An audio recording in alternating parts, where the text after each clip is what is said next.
Dr. Zakir, how can a person seek knowledge during the blessed month of Ramadan? Seeking knowledge is a very good act, especially in the month of Ramadan. There are various ways a person can seek knowledge.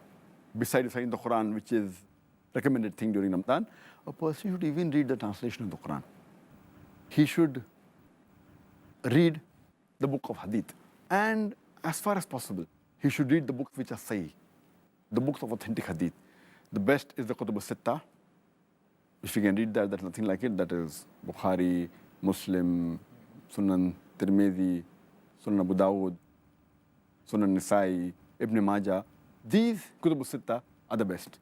If time doesn't permit, at least you should read the Sahih books of Hadith, that is the Sahih Bukhari and Sahih Muslim. If time doesn't permit, at least you should read the summarized version of Sahih Muslim, or the summarized version of Sahih Bukhari, or at least read the Muttafiq Alayk, the Hadiths which are common between Bukhari and Muslim.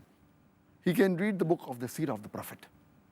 And the best book on the Seerah of the Prophet in English language is Raik al-Maktoum, the sealed nectar, which speaks about the biography of the Prophet. The other book on the Seerah of the Prophet is the book of Muhammad Sallallahu Alaihi Wasallam by Taya al-Ismail. Even that's a good book. A person can acquire knowledge by attending programs. He can go to an Islamic organization, attend lectures, attend seminars. This will increase his knowledge. He can watch video cassettes of Islamic lectures, of Islamic programs. He can hear audio cassettes.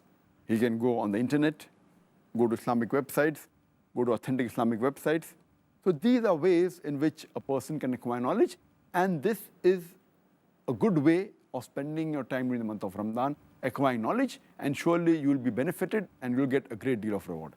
Inshallah. Inshallah.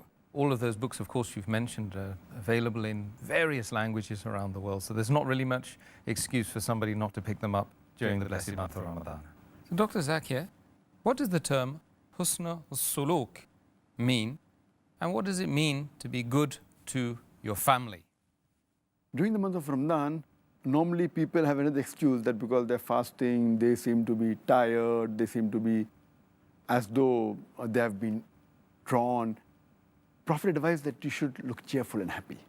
You should not look to be sad. You should be cheerful and happy. And we should especially be good to your family. And you should give more time to your family so that they get reward along with you. As far as doing husn suluk with the other people, this is the month where, besides the normal months, in this month you should be extra good to the people, to your neighbors, to your friends, also to your relatives, do good deeds, forgive their faults, be happy with them, be cheerful. And we should also do tafakkur, that we think and plan our day in Ramadan so that we get the maximum reward.